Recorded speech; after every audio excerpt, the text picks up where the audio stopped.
Bonjour à tous, bienvenue sur la chaîne de Gogoulet, la chaîne de Gogoulet, c'est où on discute de marketing, de nouvelles technologies, puis de tout ce qui touche un peu à trait à ça. Aujourd'hui, on discute de la différence entre les influenceurs et les ambassadeurs.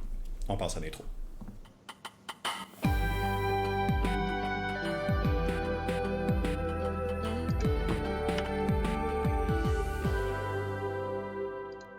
Comme je vous disais, bienvenue encore une fois sur la chaîne de Gogoulet. Aujourd'hui, ben c'est ça, on fait la différence entre les influenceurs et les ambassadeurs. On va en discuter, entre autres, avec Michel Bouchard. Bonjour Michel. Allô Jean-François, comment ça va? Ça va très bien, merci toi. Ça va? Je suis en train d'essayer de me connecter à Twitch pour pouvoir participer au chat. Euh, en tout cas, je suis Ça, pas capable. ça l'arrive, ah, c'est pas grave. Il y a des choses des fois comme ça qui se passent.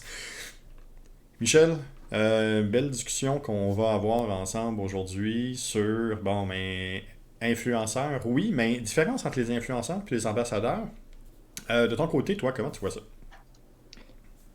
Vite de même, tu sais, quand tu avais amené le sujet, au début, en fait, tu as même commencé à vouloir parler que d'influence. Ouais. Fait que, tu sais, je pensais au marketing d'influence, ok. Mais là, quand tu as amené la notion d'ambassadeur, j'ai trouvé ça intéressant parce que pour moi, les influenceurs restent dans une optique de vente. Ça reste des gens qui vont représenter la marque sur le web, admettons, pour vendre un produit, un service, peu importe. Si on parle d'ambassadeurs, j'ai l'impression que ça peut englober des clients qui vont bien représenter la marque pour faire des références, admettons, ou faire du bouche à oreille. Mhm. Mais ça peut aussi être des employés qui représentent bien la marque auprès de leur entourage, qui font du recrutement sans qu'on ait à en faire, Mhm. tu sais, qui encouragent les gens à se joindre à la marque. Comme ça peut être aussi des gens qui croient tellement dans le produit, dans le projet, dans les services, qui vont contribuer à le faire rayonner ou à en parler, à le vendre à notre place. Fait que, tu sais, j'ai l'impression que l'influence a plus des objectifs de vente, alors que l'ambassade euh, a plus un objectif de rassembler des gens autour d'une communauté pour en faire des adeptes. Ouais. OK. Je sais pas ce que tu en penses. Ça a-tu du sens que ce que je Ouais, dis? oui, t'es pas. Non, c'est pas. T'es pas perdu. T'es pas écarté dans le bois. C'est bon, c'est bon. Pas tout à fait, c'est bon. Ah, c'est bon. Euh, la grosse distinction à faire, là, si on veut ramener ça le plus vulgarisé possible, là, un influenceur, c'est quelqu'un qui a une crédibilité auprès d'une certaine population, d'une certaine clientèle, d'un certain environnement. Un ambassadeur, c'est quelqu'un qui accorde beaucoup d'importance à une marque. Donc, c'est deux avenues différentes qui vont nous permettre de contacter la clientèle, de toucher la clientèle. Puis là, on parle de clientèle dans une optique de vente, mais ça peut être aussi de vente dans marketing RH. Là. Ça peut aussi être en recrutement. Donc, l'influenceur va vendre la marque ou discuter de la marque auprès de ses fans et l'ambassadeur va défendre la marque ou représenter la marque vers d'autres gens pour leur en parler. Donc, c'est vraiment deux angles un peu différents qui vont venir aussi dans l'entonnoir de conversion marketing, pas au même endroit nécessairement. Dans une optique de trouver une nouvelle clientèle, d'aller chercher des nouvelles personnes, de développer un nouveau marché, l'influenceur peut devenir super intéressant étant donné qu'il va me faire sortir du cadre normal ou du cercle normal à qui j'affiche généralement. Donc, ils vont être capables de m'emmener vers des nouveaux abonnés, des nouvelles personnes qui sont peut-être qui auraient passé à côté de la marque ou qui auraient passé à côté de ce que je fais généralement. L'ambassadeur, quant à lui, mais lui va représenter la marque. Donc, dans une optique, quand on va descendre dans l'entonnoir de conversion, puis qu'on va vraiment se rendre à un endroit où le client ou le prospect va être un peu plus prêt à acheter, il va vouloir se faire réconforter sur la marque, il va vouloir en connaître un peu plus sur la marque. L'ambassadeur, à ce moment-là, peut embarquer en jeu pour dire oui, c'est une bonne marque, oui, le produit est super intéressant, oui, c'est quelque chose qui fonctionne très bien. Ça fait dans plusieurs années que je fais affaire avec eux, donc on peut réussir à ce moment-là à jouer dans cet entonnoir-là. Est-ce qu'un influenceur est un ambassadeur, puis est-ce qu'un ambassadeur est un influenceur? C'est une bonne question. Avec la définition que tu en fais là, j'ai l'impression qu'il y a peut-être qu'il y a des croisements, mais je suis pas sûr à quel point un influenceur peut être un ambassadeur, là. et que l'inverse peut être vrai aussi, qu'un ambassadeur peut être un influenceur. La personne peut l'être. Ouais. La personne peut l'être, ça, elle peut porter les deux chapeaux. Par contre, dans un développement d'une campagne marketing qui va être dédiée sur un ou sur l'autre, ben, ça va être ultra important de bien définir le rôle de la personne pour ne pas qu'elle fasse les deux lignes de communication en même temps, où là, on risque de perdre justement une crédibilité. Parce que quelqu'un qui va me vendre, qui va me dire que l'entreprise est bonne, puis oui, oui, fais-moi confiance, c'est la meilleure entreprise, mais à un moment donné, on commence un peu à perdre un petit peu confiance envers cette personne. Influenceur, as-tu déjà eu affaire à des influenceurs? As-tu déjà eu affaire avec différentes personnes, avec différents influenceurs dans tes campagnes? Des influenceurs, tu sais, la définition que moi je m'en faisais, oui. Mhm. Euh, des gens donc qui avaient une certaine notoriété auprès d'une communauté. On voulait pas. Bon, dans mon cas, c'était plus projeté. C'était pas un produit, c'était plus un service. Fait que c'était de faire connaître à quel point l'approche était Ouais. intéressante. Euh, dans le cadre de produits, non. Tu vois, j'ai pas souvent eu à contacter des influenceurs parce que je te dirais les moments où c'est venu, ça aurait pu être pertinent dans mon parcours. On était vraiment à l'époque où tu sais, les influenceurs, c'était très Instagram avec le rêve qu'on essaie de vendre. J'étais encore en train de m'initier à marketing d'influence au sens quelqu'un à partir de 3000, mettons, de communauté peut être super intéressant si sa Mhm. communauté est bien construite. Euh, je te dirais, j'ai plus souvent fonctionné avec des gens qui allaient devenir ambassadeur pour une marque ou ambassadeur pour un service qu'avec des influenceurs en tant que Mhm. tel. OK. Fait que, tu sais, ambassadeur, pour moi, ça inclurait, admettons, des gens comme mon groupe au BNI. Tu sais, on devient tous des ambassadeurs pour les services de l'autre ou pour l'entreprise de l'autre. On en parle, on essaie de euh, pas de vendre des services, même si des fois je compare ça à une équipe de vente qu'on paye pas. Mhm. Euh, tu sais, plus qu'on tente de s'entraider en affaires. Fait qu'on tente de trouver comment une personne peut bien aider un de nos contacts. Fait que, tu sais, dans ce sens-là, des gens qui vont bien représenter, qui vont servir comme, pas de tête d'affiche, là, mais qui vont servir de point de contact, finalement, pour rentrer en contact avec nous autres. Là. Oui, ah, oui, exactement. C'est, il y a plusieurs moyens là, de toucher les gens puis d'acquérir un peu là, de cette notoriété-là. Fait Euh, que toi, je pense que tu as plus travaillé avec moi là, avec des influenceurs. Hein. les influenceurs, j'ai eu à plusieurs moments à intervenir avec des influenceurs directement dans différentes campagnes, dans différentes manières de voir les choses. Oui, donc oui, ça m'est arrivé. Mais aussi plus souvent, ouais, c'est ça, un peu comme toi, plus souvent avec des ambassadeurs. Souvent, je vais embarquer dans le dossier, pas nécessairement en reconnaissance, mais justement pour être capable de travailler sur le closing, de s'assurer que on est capable là, de fermer la vente. Là. Fait que oui, c'est plus là que je suis appelé. Fait que souvent, je suis plus appelé à travailler avec des ambassadeurs qu'avec directement des influenceurs pour faire connaître une marque. En agence, c'était différent. Là, on était vraiment axé sur les influenceurs pour travailler sur la découverte, pour travailler sur s'assurer de rejoindre le plus possible là, différentes personnes. Ouais.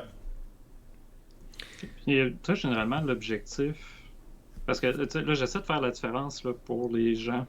J'ai l'impression que l'objectif des deux vont se ressembler, mais comme tu dis, c'est pas nécessairement le même endroit dans l'entonnoir marketing. Non. Là. Tu sais, ça reste quand. Attends, j'essaie de ramener mon idée. Là. Souvent, j'avais l'impression que les influenceurs servaient surtout. Je parle j'avais là, dans le passé avant qu'on en parle, toi puis moi, puis que tu m'éduques là-dessus, là, que c'était beaucoup pour de la notoriété. Oui. Tu sais, faire connaître une chose, pas nécessairement pour faire la conversion ou tu sais, Mm-hmm. pour encourager les gens à acheter. Puis j'ai l'impression qu'en cours de route, je me suis rendu compte que certains influenceurs peuvent devenir des très bons vecteurs de vente. Oh oui. Fait Excellent. que, tu sais, je sais pas à quel point les influenceurs, c'est juste pour la notoriété aujourd'hui. Ça peut devenir des vecteurs de vente parce que, faut pas oublier, là, sur le web, on reste pareil dans un principe de bouche à oreille. On reste pareil dans un problème de référencement. Puis c'est ce qu'on veut essayer de mettre de l'avant le plus possible. Donc l'influenceur nous permet exactement ça. Donc d'avoir quelqu'un qui dit à ses fans, à ses followers, de dire, bon, ben voici une marque, voici un produit, voici ce que moi j'en pense, allez-y, achetez. C'est l'équivalent justement là, de dire telle personne puis telle personne, mais c'est du bouche à oreille. On répète pas mal la même recette, la même manière de faire les choses. Euh, oui, ça peut convertir directement. Il y a des campagnes qui ont très, très, très bien fonctionné avec des influenceurs. Puis naturellement, si on est dans un milieu donné puis qu'on réussit à avoir un influenceur souche, on a juste à penser avec IGA, avec Ricardo ou Ouais. avec Marilou, 3 fois par jour, ces choses-là. Donc oui, là, on tombe vraiment dans un niveau de conversion où on attache deux notoriétés ensemble. Donc, des personnes qui sont fans de IGA, des personnes qui sont fans de Ricardo, ont un fit naturel. Donc, les deux mis ensemble, mais ça fait un méga brand alentour de ça. Ouais. Là, tu viens de dire, Ricardo, pour toi, ça serait un influenceur, donc pour IGA. C'est un créateur de contenu qui présentement, oui, peut être un influenceur. Faut s'entendre, il est plus que ça. Ouais, parce que C'est tu vois, Ricardo, je le voyais vraiment comme un ambassadeur pour IGA. Mais je comprends ce que maintenant. tu veux dire. Je commence à visualiser plus. Pour toi, l'influenceur va créer du contenu, alors que l'ambassadeur, lui, non. L'ambassadeur peut créer du contenu, mais ça va être du contenu qui va être on-brand. Ça va être du contenu qui va être. Il va créer du contenu pour IGA, ou il va venir appuyer le contenu de IGA, mais ça sera peut-être pas nécessairement OK. Ricardo qui va créer du contenu à côté dans lequel il va dropper IGA. Donc, tu sais, OK, je comprends. Tu... L'influenceur, finalement, reste au sein de sa marque, alors que ouais, l'ambassadeur, lui, prend la marque. le, OK, là, je commence à... Je pense que je commence à comprendre un peu mieux là, la distinction que tu en faisais tantôt. Je pense que c'est ça, c'est que la vision que j'avais, c'était que l'ambassadeur et l'influenceur pouvaient rester dans leur brand à eux, alors que là, oui. peut-être finalement, l'influenceur reste plus dans sa marque à lui que l'ambassadeur. L'ambassadeur, lui, devient une extension de la marque, De la en marque, quelque sorte. exact. Oui, oui, OK. exactement. Exactement. L'ambassadeur va partager du contenu de la marque. L'ambassadeur, sa ligne de communication première va être celle de la marque, va partir de là. Celle de l'influenceur, mais ça peut être sporadique. Hein. Peut-être qu'il va faire une mention, deux mentions pendant un an d'un produit ou de quelque chose. Il va avoir un attachement qui va être monétaire ou d'échange ou autre. Mais oui, à ce moment-là, il va venir puis il va pouvoir commencer à ajouter du contenu ou à ajouter de l'information directement à partir de là. Ah, c'est pas mal intéressant, ça. Je comprends mieux, c'est bon. Tu sais, dans le cadre de recrutement, Jean-François, Oui. dans ce cas-là, à qui on fait appel? On fait-tu appel à un influenceur ou on fait appel à un ambassadeur? Où est-ce que Ou les tu es? deux? Les deux? Où est-ce que tu es dans ton noir de conversion? Mhm. Est-ce que les gens savent que tu existes? Présentement, un des gros problèmes de recrutement, c'est que les gens vont plus nécessairement sur les sites Jobboom et Jobilico ou ces choses-là pour trouver un emploi. Consultent à peu près plus les journaux dans les sections emploi. C'est plus là que Ouais. ça se passe. Vont aller sur LinkedIn, vont aller sur d'autres plateformes, mais il y a beaucoup de bouche à oreille qui va se faire. Donc, il y a deux choses. Faut que je vende mon entreprise. Faut que je vende mon entreprise auprès des différents emplois ou des différents employés qui sont possibles. Fait, il faut que je transmette la bonne nouvelle à ces employés-là ou à ces futurs employés-là. Regarde, ma marque est là. Voici comment ça fonctionne. Voici ce que je pourrais faire. Donc, il y a ça qui est à voir ou à jouer. Sinon, l'ambassadeur, par la suite, mais il va pouvoir venir un peu plus tard dans le processus, à l'aide d'un témoignage, à l'aide de bonification. Oui, c'est une belle entreprise. Oui, ils font des choses intéressantes. Viens travailler avec nous, viens travailler dans l'environnement. Voici ce que moi je fais au sein de l'entreprise. Viens te joindre à nous. Donc, on a vraiment les deux niveaux. Donc, encore une fois, si je veux attirer, mais je vais aller vraiment plus du côté de l'influenceur. Mais si je veux porter vers une action, mais à ce moment-là, je vais peut-être aller vers l'ambassadeur. est-ce que c'est juste des personnes qui peuvent être ambassadeurs? Non. Comme c'est pas juste des personnes qui peuvent être influenceurs. Ouais. Mhm. Ça, je pense à toutes Dans quelle catégorie tu mettrais, mettons, toutes les plateformes de review ou tu sais, de référençage, là, tous les répertoires, dans le fond, tu sais, ça irait-tu dans une de ces catégories-là ou ça serait autre chose? On est encore beaucoup dans la découverte, donc ça serait peut-être des plateformes d'influence plus que des OK. plateformes d'ambassadeurs telles Ouais. quelles. La plateforme L'ambassadeur, d'ambassadeur, j'imagine, c'est plus quelqu'un qui arriverait puis qui prendrait, qui ferait, bon, euh, qui reprendrait le contenu d'IGA, mettons, pour vendre la marque au travers de sa propre à plateforme à travers sa lui. propre plateforme, à travers de ses OK. manières. Oui, oui, OK. complètement. Super intéressant, ça. Il y a différentes manières qu'on peut réussir à les utiliser. Penses-tu récemment à une belle campagne ou à une marque ou à quelqu'un qui a bien fait de l'influence ou qui a bien travaillé avec un influenceur ou une campagne d'influence? Ah, il y a Justin Bieber, hein, Oui, qui a fait les. oui. Écoute, je pensais pas parler de Justin Bieber dans un podcast un jour, là. Mais pour les Timbits. Ouais. C'est comment qu'ils appelaient ça, les Les Tim Biebs. Timbits? Les Tim Biebs. Ouais, bon, regarde. D'accord. Ils ont l'air Mais, bons, pareil. Là, celui au fudge mhm. blanc, notamment, m'intéresse Mais je te pose une beaucoup. question. Est-ce que c'est un influenceur ou c'est un ambassadeur à ce moment-ci? Ah, crime, là, tu m'en poses une bonne. Moi, j'avais l'impression que c'était une influence. Ah, t'as peu, non. Non, non. Ok, je comprends. Plus ambassadeur dans ce cas-là, À puisqu'il ce moment-là, propulse le il va contenu de la propulser le marque. contenu de la marque. Ils ont créé quelque chose pour lui. Hein. Oui, Ouais. ils ont Mais est-ce créé. qu'il fait de l'influence sur ses propres plateformes? Tu vois, je me rends compte, j'ai pas été vérifié sur ses propres plateformes si lui, au travers de son propre message, commence à parler de Tim Hortons comme s'il aimait ça, admettons. Pas tant. Tu sais, non, hein? On est beaucoup plus axé sur une personne connue qui va propulser du contenu de la marque. Fait qu'il devient à ce moment-là plus un ambassadeur. Oui, c'est un influenceur.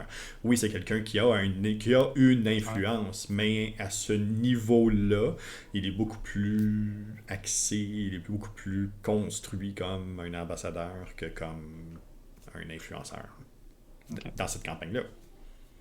Fait que, tu sais, à quelque part, j'ai l'impression il y a tellement d'agences en fait qui existent aujourd'hui pour trouver des influenceurs qui fit avec le Ouais, message qu'on a besoin ou ben avec oui. les produits qu'on a à faire connaître.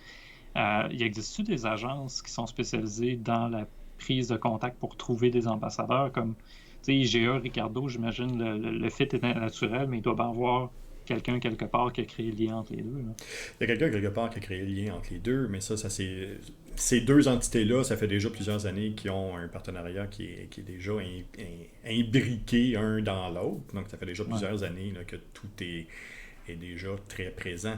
Mais oui, il y a des agences, oui, il y a des entreprises qui vont se spécialiser justement dans le matchmaking. Fait être capable justement Mhm. de faire rencontrer deux secteurs d'activité, donc un secteur qui a besoin d'une plus grande notoriété puis, ou d'une plus grande visibilité, puis quelqu'un qui a une visibilité à donner, à vendre. Ben oui, il y a des agences qui vont se spécialiser là-dedans. Là, par la suite, où va venir le moment de discuter, est-ce que c'est plus de l'influence ou est-ce que c'est plus ambassadeur? Mais à ce moment-là, ça va être beaucoup plus au point de vue de la direction du marketing, de la direction de l'alignement, où là, on va être capable de voir, bon, au point de vue de la campagne, qu'est-ce qu'on fait, puis où est-ce qu'on s'en va avec ça. Tu m'amènes à une question Ça, c'est autre importante, affaire. Jean-François. Ouais. L'influence, c'est du marketing ou de la pub? L'influence, ça part du marketing parce que au-delà de strictement de la publicité, mais ça prend un fit avant tout. Ouais. Si je suis quelqu'un qui est très axé sur le bien-être des jeunes, le bien-être des enfants, la sécurité des enfants sur le web, puis je fais une association avec Kevin Spacey, mais peut-être que t'sais. Fait qu'il y a plus que strictement de la publicité, il y a beaucoup aussi de marketing, de relations publiques qui se joignent à ça. Par la suite, la, le texte, la manière de faire. Il y a tellement de manières maintenant de faire. On peut penser là, à certains influenceurs qui ont quitté le web pendant quelques temps parce que justement ça devenait un peu plus compliqué parce que euh, on peut lui donner carte blanche à un influenceur pour que lui fasse une ligne de communication, une publicité avec le produit ou le service que moi j'ai à offrir. Par contre, ben, il y a une gestion de risque là, qui est associée à ça. Donc, il y a des influenceurs qui demandent d'avoir carte blanche. Par contre, ils ont peut-être de, euh, moins de contrats ou des contrats peut-être de moins grande envergure parce que justement le marketing, les personnes dans le marketing, les personnes en publicité vont vouloir garder un certain contrôle sur la ligne de communication initiale, ça c'est sûr. Euh, Mais dans le fond, autant l'ambassadeur que l'influenceur va avoir des lignes de com à respecter, mais probablement que l'ambassadeur, lui, a une moins grande liberté de ouais. création. Mais au-delà d'avoir une moins grande liberté de création, il ne la voudra pas nécessairement parce qu'il Ouais. adhère déjà au fait, à cette ligne de communication-là, puis cette manière de faire. OK. Fait qu'il n'y aura pas nécessairement besoin justement de développer quelque chose de complètement éclaté à côté pour un besoin créatif, étant donné que comme c'est un ambassadeur, il va déjà voguer sur cette ligne-là. L'influenceur, lui, par contre, il va peut-être plus aller justement vouloir aller chercher plus d'informations. Dark Sketchy qui vient finalement d'arriver, c'est bon. Ouais, c'est pour ça tantôt tu me voyais peut-être les yeux promener, Oui, là, ouais, ça c'est faisait comme correct. 3 4 fois que j'ai envoyé mon mot de passe. Reset, reset. Il n'y a pas de Ah. problème. Mais tu sais, Euh, oui. je trouve ça intéressant parce que tu sais, les influenceurs, je me souviens comment je les percevais à l'époque, parce que je connaissais moins ça. Tu sais, j'avais l'impression que souvent c'était très artificiel. Oui. Qu'il y en avait beaucoup que c'était pas, ils vendaient le rêve, ils vendaient pas Ouais. nécessairement leur vraie expérience. Mhm. Puis peut-être tu pourras me corriger, mais j'ai l'impression qu'avec le temps, on voit de plus en plus pas de micro-influence, mais tu sais, des influenceurs peut-être à moins grand déploiement comme Kim Kardashian, admettons, Oui. mais qui vont vraiment avoir vécu quelque chose avec une marque puis qui vont avoir Mhm. le goût de le partager. Oui, c'est ça. Versus un ambassadeur qui, lui, va signer finalement avec la marque pour partager Ouais. le contenu de la marque. Là. Exact, c'est en plein ça. Oui, on retrouve ça. Il y a aussi que au fil du temps puis au fil des années, les des influenceurs qui sont restés sont ceux qui sont maintenant en mesure de jouer sur la juste ligne entre les deux. Donc, oui, on voyait qu'ils créaient des choses, oui, qui vendaient peut-être du rêve, comme tu dis, ou qui faisaient quelque chose d'un peu plus éclaté, qui était peut-être un peu en dehors de la normalité pour une marque. Par contre, il ne faut pas oublier que pour que ça fonctionne, il faut que l'influenceur reste on brand lui aussi. Mhm. Donc, lui aussi, il y a des personnes qui le suivent, qui sont alentour de lui, puis ben, il doit absolument créer du contenu mais qui va être engageant, mais pour les différentes personnes qui vont le suivre, lui. Donc oui, ça se peut qu'il y ait un ajustement, ça se peut qu'il y ait une manière différente de présenter le produit, service, ou les différentes structures, ou les différentes choses qu'il y a à offrir pour justement rejoindre un plus grand nombre de personnes. Puis souvent, Ouais. ben, l'influenceur, c'est lui qui connaît le mieux sa marque, c'est lui qui connaît le mieux les gens qui le suivent, donc il sait aussi qu'est-ce qui fonctionne, qu'est-ce qui fonctionne pas. D'où certaines mésententes qu'il y a eu au fil des années, surtout juste au début de la pandémie, où là les marques se sont dit, bon, mais tout le monde s'en va sur le web, on s'en va sur le web. Mhm. Puis là, les personnes qui sont habituées de faire de la publicité, généralement sur les grands outils, les grandes plateformes, ont voulu amener leur manière de faire puis leur procédure au web. Puis là, il y a eu un clash pendant un certain temps. Puis là, c'est là qu'on a vu plusieurs influenceurs québécois ben, se déconnecter ou arrêter d'en faire parce que là, justement, on venait leur mettre une grosse structure par-dessus eux en disant, bon, tu vas dire telle affaire. Ouais, mais pas Mhm. comme ça, j'aimerais mieux que tu me dises de telle manière. Puis fais attention à quand tu dis ça. Puis la vidéo avant, la vidéo après. Puis là, Ouais. ça devenait un peu plus ingérable. Par contre, il fallait que l'influenceur, c'est pas une personne qui va faire justement de la publicité. C'est une personne qui va véhiculer un message vers son fanbase. Mais Ouais. il faut que ça leur parle à eux autres aussi. Là. Ouais, puis là, tu touches à quelque chose d'important. Tu sais, j'ai l'impression qu'il y a certaines marques qui ont voulu faire des influenceurs, des Oui, ambassadeurs. Oui, oui. Alors Oui, que l'influenceur peut avoir une interaction négative avec une entreprise, une marque, un produit, puis en parler à sa communauté. complètement. Tu sais, il y en a beaucoup, même. Il y en a un, Caroline, j'ai oublié son nom, il est sur Reddit continuellement, puis sur YouTube. Euh, c'est un lockpicker, quelqu'un qui Mhm. débarre finalement des serrures ou des cadenas, puis qui teste Mhm. les produits pour essayer de montrer ça c'est un bon produit, ça n'est pas un bon, combien de temps ça me prend pour finalement passer au travers d'un cadenas qui est vendu comme étant impénétrable, puis finalement Mhm. ça va être en 30 secondes, même pas, des fois Ouais, c'est c'est 10 ça. secondes, puis Il c'est y a fini. dedans. Tu sais, il y a des marques qui lui envoient ses produits en lui donnant des lignes de com, puis lui, je Oui. le vois des fois aller faire. Ils m'ont demandé de dire ça, mais regardez, je vous le Ouais, montre, c'est ça ça. marche pas. Tu Voici, clique, là, c'est ça. sais, fait que j'ai l'impression c'est ça que le réflexe de Oui. certaines marques, c'est d'essayer de transformer l'influenceur en ambassadeur, Oui, souvent. mais sans l'engagement qui vient avec, tu sais, sans cette relation d'affaires puis de confiance qui vient avec. Exact. Puis c'est d'où l'importance de bien structurer le marketing avant de pas essayer de faire de la publicité, mais de Ouais, bien essayer de faire du marketing pour s'assurer de faire des relations publiques qui sont adéquates, de s'assurer de penser une ligne de communication qui se tient et par la suite de travailler sur de la publicité. Mais ça ne devrait pas être la publicité qui va arriver en premier lieu. Là. ouais. Il ne faut pas tout de suite que je lance un ambassadeur. On l'a dit tantôt, hein, dans l'entonnoir de conversion, mon influenceur va être en haut pour assurer une découverte. Mon Ouais. ambassadeur va être plus vers le bas pour assurer une conversion.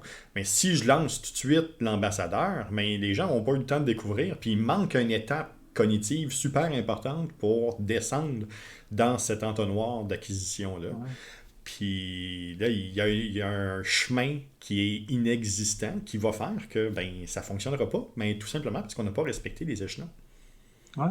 Fait que tu sais, l'ambassadeur, à quelque part, peut peut-être prendre le même espace qu'un témoignage, si je Oui. comprends bien. Ah oui. Alors que l'influenceur, lui, justement, va être plus en haut complètement pour faire connaître, Découvrir, pour on va faire découvrir. justement la découverte, la notoriété et tout ça. Oui. Tu sais, le rôle du témoignage, finalement, c'est un peu de donner la confiance qui nous manque, l'interaction humaine même, parce Mhm. que des fois, on voit le témoignage, hey, OK, Sylvie, peu importe, a eu une bonne expérience avec le Oui. produit, elle a vécu une situation similaire à la mienne, let's go, je vais l'essayer C'est moi ça. aussi. Exact.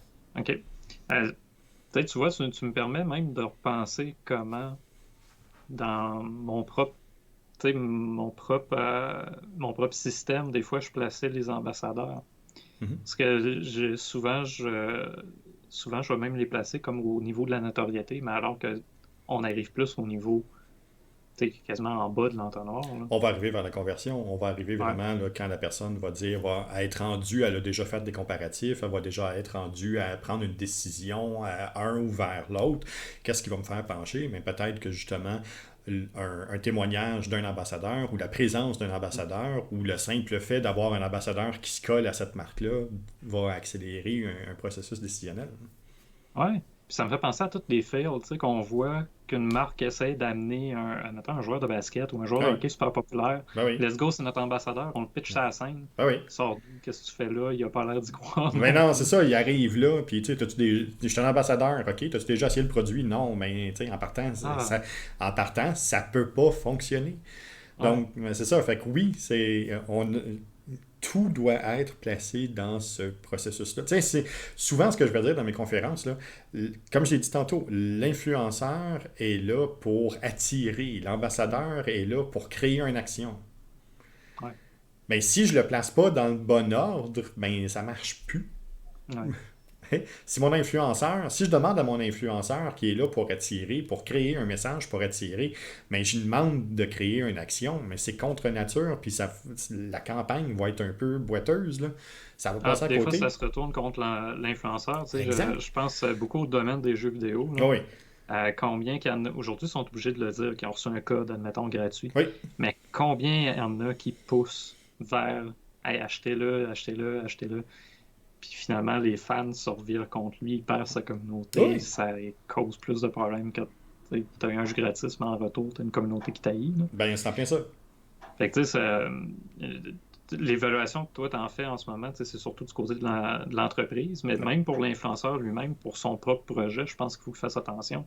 S'il se fait mettre dans un rôle qui ne convient pas, c'est son propre projet qui est à risque. Et là, ce qui est arrivé, c'est qu'au fil des ans, mais il y a tellement de personnes qui ont voulu devenir des stars du web, qui ont voulu devenir des influenceurs, en comprenant pas c'est quoi la différence entre un influenceur et un ambassadeur, que là, ils se sont fait imposer des lignes de communication, qu'il y a eu un paquet de campagnes qui ont moins bien fonctionné.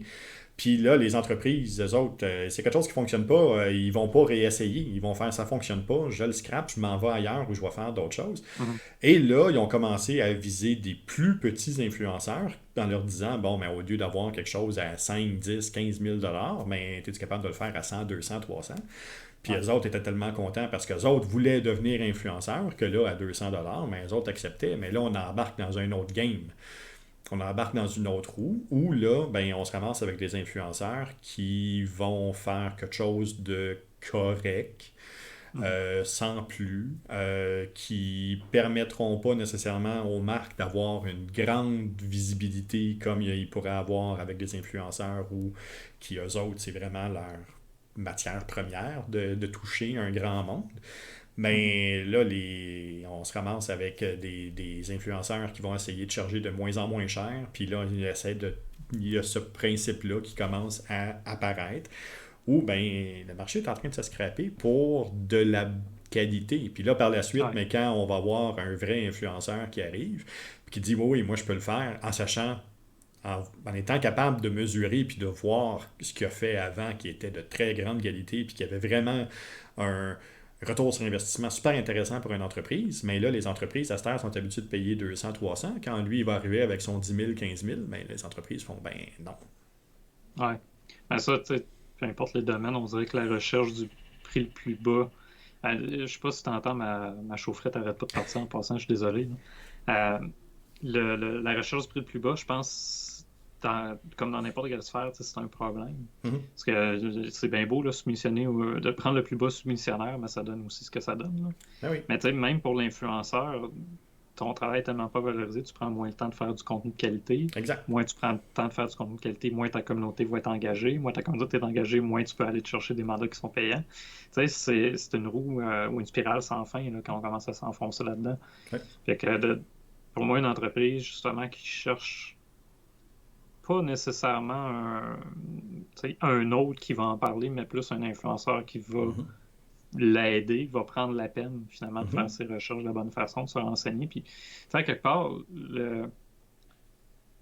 c'est pas le premier, même des fois, c'est pas le plus populaire qui va être le plus adapté, je pense, pour une entreprise. C'est pas parce qu'un influenceur a une grosse communauté que c'est le bon pour toi. Non.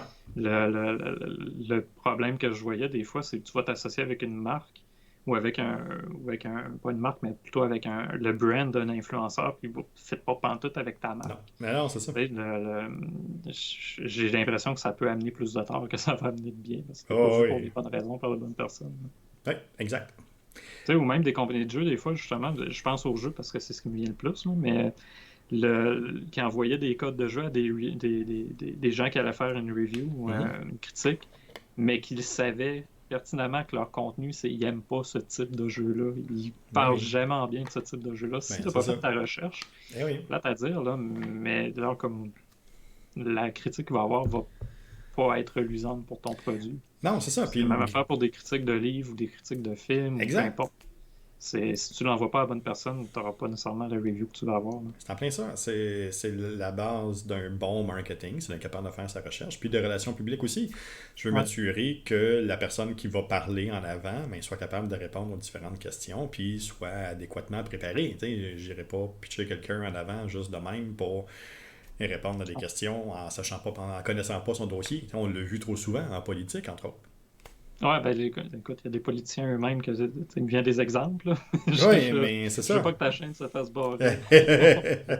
mais c'est ça, ça l'arrive fréquemment. Des rayons de soleil dans les veines, c'était peut-être pas une bonne idée. Là. Ben, c'est ça. Là. D'accord.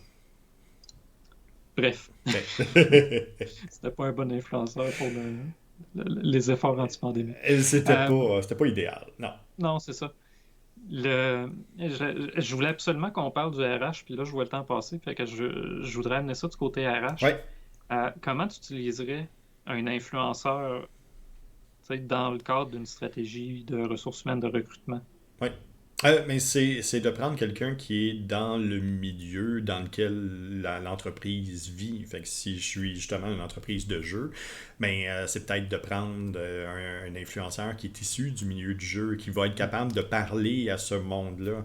Peut-être de prendre un programmeur Ouais. qui fait des vidéos, qui fait des choses. On pense, entre autres, récemment, il y a des entreprises qui ont passé leur marketing RH, qui l'ont passé par Radio Talbot, entre autres. Donc, pendant Radio Talbot, ben, il a fait une pause de quelques minutes pour dire, hey, ces entreprises-là, mais ils cherchent du monde, en sachant que les gens qui vont écouter Radio Talbot, ben, ils vont avoir un certain intérêt pour ce type de travail-là. Plus de chances que si j'envoie ça sur Passe-Partout, mettons. Hein? Fait que Fait que, tu sais, ça. à quelque part, là, le choix de l'influenceur, c'est pas nécessairement qui fait partie de l'entreprise Non, nécessairement. Ça pas pourrait être quelqu'un nécessairement. juste du domaine qui est capable de Exact. parler en bien ou de comprendre les enjeux de l'entreprise puis Sinon, le type de personne qu'il veut atteindre. c'est en plein Tu sais, ça. je pense, mettons, tout ce qui est gestion, Ouais, c'est quelqu'un qui a besoin de gestionnaire ou de direction ou peu importe, là, d'administrateur au sein de son ouais. entreprise. Tout ce qui est coach, tout ce qui est tu sais, directeur, qui a une grosse communauté sur LinkedIn peut devenir intéressant, là, si je comprends bien. Exact. Puis, à partir de là, par la suite, un ambassadeur. Là, à ce moment-là, quelqu'un qui travaille au sein de mon entreprise, qui lui va être capable de prendre mes lignes de communication, qui lui, là, à ce moment-là, va être capable de transposer de l'information vers la masse. Puis, la masse qui a déjà été filtrée, qui a déjà un intérêt à ce moment-là, là, on va pouvoir commencer à avoir quelque chose qui est un peu plus structuré, puis un peu plus sérieux. OK. Fait que même l'influence peut être utilisée en RH. C'est ça qui est intéressant, là. L'influence peut être utilisée à tout moment, moindrement qu'il y a du marketing ou moindrement que j'ai une ligne de communication à essayer de passer, mais il n'y a pas de problème, là. Oui, on va pouvoir le faire. OK. Y a-tu un réseau d'influence pour les ressources humaines? Là, j'ai dit LinkedIn, fait que j'ai un peu vendu le punch déjà, là. Pour moi, j'aurais dit LinkedIn, tu sais, c'est quand même le meilleur réseau.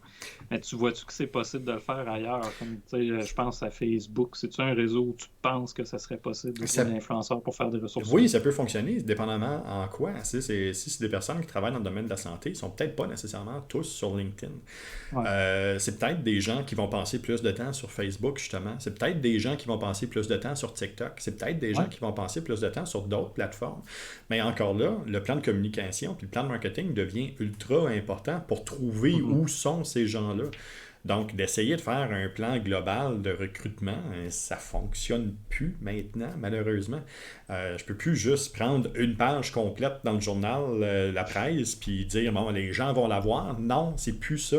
Je me dois maintenant de comprendre où ces gens-là sont, puis bon, ben, le profil type d'une personne qui travaille en santé, c'est quoi, elle est où, où elle va, comment on va réussir à l'atteindre, comment qu'on va réussir à lui parler. Ben, ça va être à ce moment-là de découvrir les différentes plateformes qui sont là, puis de trouver les influenceurs qui sont là, qui vont pouvoir justement véhiculer l'information. Ouais, c'est plus juste de faire une annonce là, Non, dans voyons, l'outil là, de Facebook là, pour faire des offres d'emploi. non, c'est en plein ça. Peut-être pour l'avoir fait souvent, on n'a pas toujours les candidats qu'on veut non plus, là, puis ça fait beaucoup de Non. gestion à faire. Oui, Alors que tu sais, si tu trouves quelqu'un justement, quelqu'un qui est en contact avec énormément, mettons, de gens qui travaillent dans le service à la clientèle, un, peu importe, un conférencier qui en accompagne continuellement, mais dans sa communauté, j'imagine qu'il va y avoir des gens qui cherchent un emploi ou qui connaissent des gens qui ben cherchent oui. un emploi. Tu sais, ça pourrait devenir intéressant plus qu'une simple offre d'emploi sur Facebook, là. Exact, c'est en plein ça. Puis de me le faire dire par quelqu'un qui me ressemble, de me le Ouais. faire dire par quelqu'un à qui j'ai une certaine confiance, même si sur le web je peux développer une certaine confiance Mhm. parce que son contenu me touche, mais de me le faire dire par elle peut avoir une plus grande répercussion que de me le faire dire par un monsieur ou une madame en tailleur qui va essayer de vendre l'entreprise Ouais. d'une manière un peu boiteuse ou maladroite, puis qui va essayer de rendre ça super intéressant, puis en disant Hey le jeune, mais non, ça marchera pas. Non, ou tu sais, le classique, notre entreprise est le fun, viens travailler avec nous. Oui. Tu sais, ça a moins d'impact que quelqu'un d'influence. Je pense juste, je parlais de Facebook. Mhm. Tu sais, les nombreux groupes Facebook où tu en as, mettons, groupe de pigistes ou Mhm. encore groupe de professionnels des réseaux sociaux, services à la clientèle, peu importe. Il y a plein de groupes aujourd'hui qui existent sur Oui. Facebook. l'ambassadeur de ce groupe-là ou le créateur de Mhm. ce groupe-là, la minute qu'il dit hey, telle entreprise se cherche quelqu'un, Mhm. c'est pas long là, que les Non. références viennent, que c'est des Non. gens qui essayent de l'avoir Ben oui. parce que justement, il y a quelqu'un qui prend la peine de se positionner en disant Regarde, moi j'y crois, je vous donne le cue qu'il y a Oui. une recherche d'emploi, ça vaut la peine d'y aller. Ben oui, Puis c'est en plein après ça. ça, tout d'un coup, l'offre d'emploi peut devenir pertinente, mais toute Ouais. seule, l'offre d'emploi, j'ai l'impression Elle qu'elle se est vide un peu. perd. Ouais. Elle se perd dans beaucoup de bruit numérique, puis elle va peut-être disparaître si elle n'est pas poussée ou véhiculée Ouais. adéquatement. Tu sais. Ah, puis là, tu parles de pousser. Écoute, toi, comme on en voit passer des fois, de la pub, ils vont mettre de l'argent sur des choses comme ça, puis ça donnera justement pas du tout le résultat qu'ils veulent. Non. Ou encore, tu sais, en organique, ils vont avoir un résultat qui convient pas, ils vont se dire on va le booster, puis ça fait juste multiplier le problème, là. Ben, c'est ça. C'est pour ça, tu sais, tu sais, l'idée même pour une marque de trouver des groupes où leurs candidats potentiels pourraient se retrouver, tu sais, ça peut devenir super intéressant parce que là, C'est pertinent. tu établis un contact plus humain en plus. C'est pas juste ton entreprise qui met Non. une feuille avec une description de tâche. Non, c'est ça. Tu crées un contact, tu vas au-devant même des gens. Tu vas là où les gens que tu veux atteindre sont. Mhm. Fait que, tu sais, une forme d'inbound marketing quelque part, là. Mais, Exact. Ah oui. ouais. Je trouve le fun parce que tu sais, ça amène la conversation que je vais avoir avec François Asselin là, sur mon propre podcast là, Ben oui. d'Auxiliaire, qui eux autres ont une grosse plateforme de recrutement pour les vétérinaires, là. Oui. Tu sais, je trouve ça marrant parce que là, tu places certaines choses, certains sujets que je me rends compte, ça serait intéressant de parler avec lui ou de voir Mhm. eux autres comment ils ont Comment les autres l'adressent. pensé à ça. Oui. Ouais. Ben oui. Oui, complètement. Euh, Michel, ça fait déjà une quarantaine de minutes qu'on parle d'influenceurs et À part, d'ambassadeurs. c'est vite aujourd'hui pour Ça vrai. me semble, Je oui, sais hein, c'est pas. comme wow. Euh, Michel, on va faire la nouvelle. Ta nouvelle que tu as à me présenter aujourd'hui, c'est. Google, il y a eu une grosse update encore au mois de novembre qui est survenue juste avant le Black Friday d'ailleurs. Causé des maux de tête à certaines personnes. On- J'essaie de voir en fait c'est quoi Ça va Jean-François? Oui, je suis toujours là. J'entendais comme OK, c'est le pot, OK, c'est beau. J'essaie de voir c'est quoi les patterns que les gens ont identifiés. Parce que moi, de mon côté, j'ai pas vu beaucoup de grosses variations. Quelques clients ont vu des variations dans leur ranking sur Google, mais pas tant. Euh, Puis en ce moment, on est encore en train de regarder finalement euh, sur quoi Google a appuyé le plus avec cette update-là. Ces deux updates, en fait, il y a eu deux rollouts là, pendant le mois de novembre. Une des choses qui semble avoir été affectée, c'est le knowledge graph, donc tous les éléments en fait qui vont entourer le moteur de recherche lui-même, là, qui supposément a beaucoup de variations. Moi, pour vrai, je n'ai pas mesuré tant que ça. J'ai plus mesuré sur du local, que certaines personnes avaient des mots-clés plus généraux qui avaient de la misère à percer, que là, tout d'un coup, ils commencent à se positionner. Oui. Fait qu'on est encore en train de regarder. La nouvelle, finalement, c'est faut observer d'ici la fin de Oui. l'année. Il va y avoir des choses qui vont sans doute ressortir. Mais de peut-être pas paniquer si vous avez une grosse variation dans votre ranking avec les mises à jour de Google du mois de novembre. Mhm. C'est normal, ça bouge un peu. Et même en ce moment, ce qu'on se rend compte, c'est qu'au quotidien, déjà, ça bougeait beaucoup.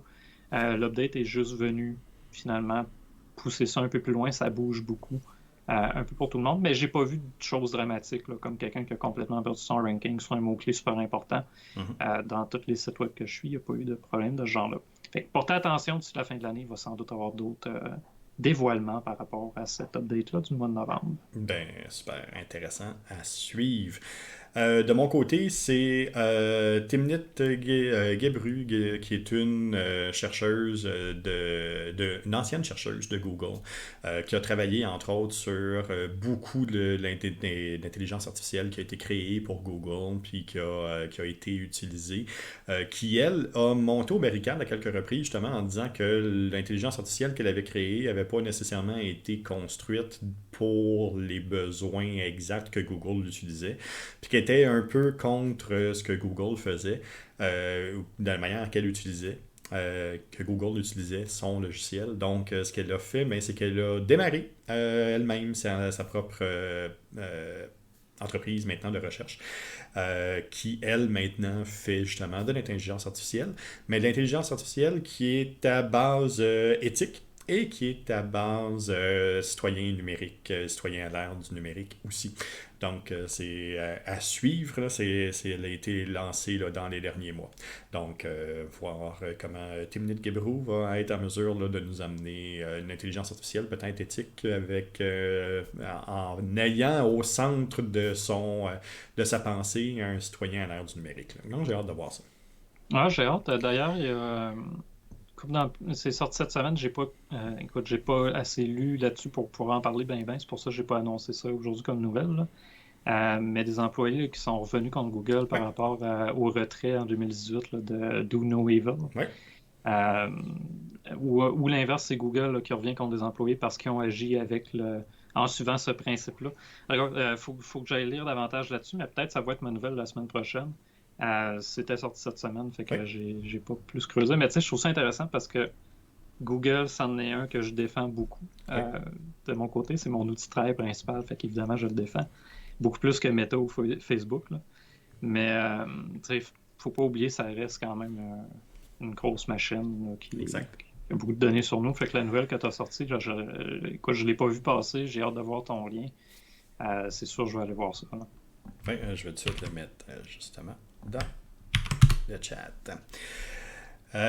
Michel, pendant que tu prends connaissance du lien, ben, c'est le retour de l'infâme pot. On se dirige tranquillement, déjà le mois de décembre, on se dirige tranquillement vers la fin de l'année. Fait qu'on va voir si le pot est intéressé à nous donner quelque chose fin d'année. On va voir vers où il nous emmène. Écoute, c'est bien drôle. On va parler de B2B marketing. Nice. Pourquoi je ris? Je donne le 7 décembre prochain une conférence avec les cohortes de Québec numérique sur le B2B marketing, justement. Fait que c'est une continuité un peu de ma semaine. Fait que la semaine prochaine, on va pouvoir discuter là, de marketing B2B puis d'essayer de comprendre un peu ça. Puis je vais avoir des diapositives toutes fraîches parce que ça va avoir été monté puis finalisé justement là, quelques heures avant qu'on fasse le podcast. Ah, ça, c'est cool. On en fait un vendredi prochain, parce que je sais que tu es en déplacement vendredi la semaine prochaine. Oui, je m'arrange pour être ici, pour être en mesure de le faire. On devrait être en mesure de faire ça dans les alentours de 3h, 3h30, là, sans trop de problèmes. OK, cool. Parfait. Mais j'aime ça, marketing B2B. Ouais. On voit ça ailleurs. Michel, déjà plus que 48 minutes. Oui. Encore une fois, un grand merci pour la semaine.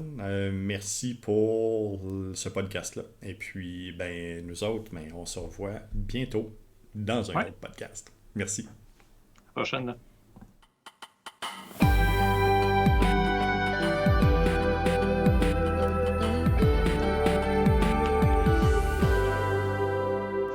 Je vais mettre mon lien Beacons.